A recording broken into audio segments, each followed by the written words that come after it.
Oi pessoal, tudo bem com vocês? Agora nós vamos dar continuidade ao nosso reino plantar. Já vimos a classificação, vimos as características de cada grupo, né? Briófitas, pteridófitas, gimnospermas e angiospermas. Agora nós vamos começar uma outra parte referente às plantas, que é a histologia vegetal. Histologia, estudo dos tecidos. Então agora nós vamos estudar tecidos vegetais, certo? Os tecidos vegetais podem ser divididos em tecidos embrionários ou meristemas e tecidos adultos ou permanentes. À medida que se especializam, as células do embrião da planta perdem gradativamente a capacidade de se dividir, mas em algumas regiões persistem grupos de células não diferenciadas que conservam as características embrionárias, são células pequenas com parede celular fina e outras também. Esses grupos formam um meristema, com grande capacidade de se dividir, de se diferenciar e originar outros tecidos, colaborando para o crescimento da planta. Nas extremidades da raiz e do caule encontramos o meristema apical, que provoca o crescimento e comprimento da planta e origina o meristema primário, que forma vários tecidos da planta. No caule, ele forma pequenos brotos, as gemas apicais, na ponta do caule, e as gemas laterais ou axilares nas ramificações do caule, dos quais surgem novos ramos, folhas e flores.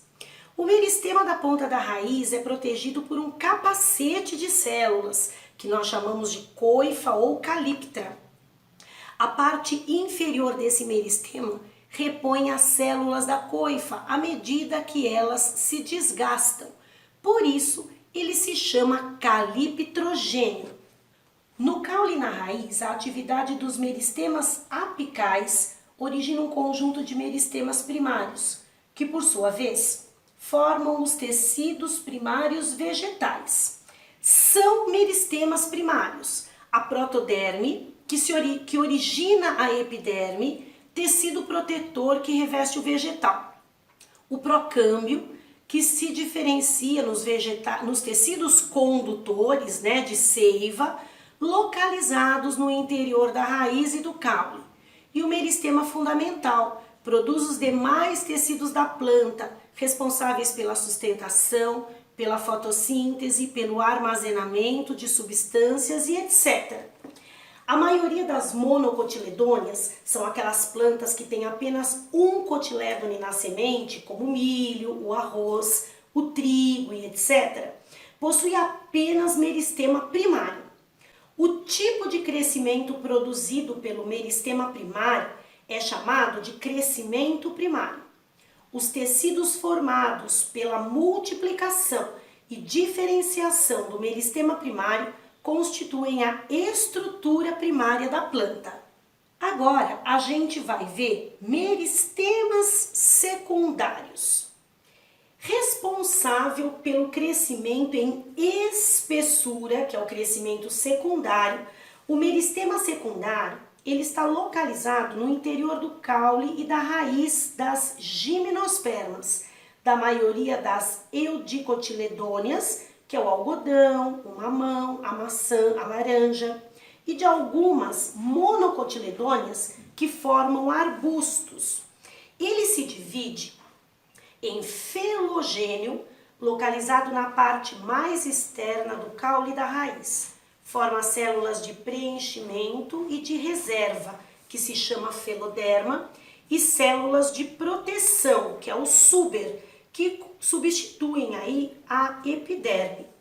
Temos o câmbio, localizado mais internamente no caule e na raiz. Produz um tecido com vasos condutores de seiva bruta. Seiva bruta é aquela que conduz água e sais minerais, também chamado lenho ou xilema. E um tecido com vasos condutores de seiva elaborada. Lembram?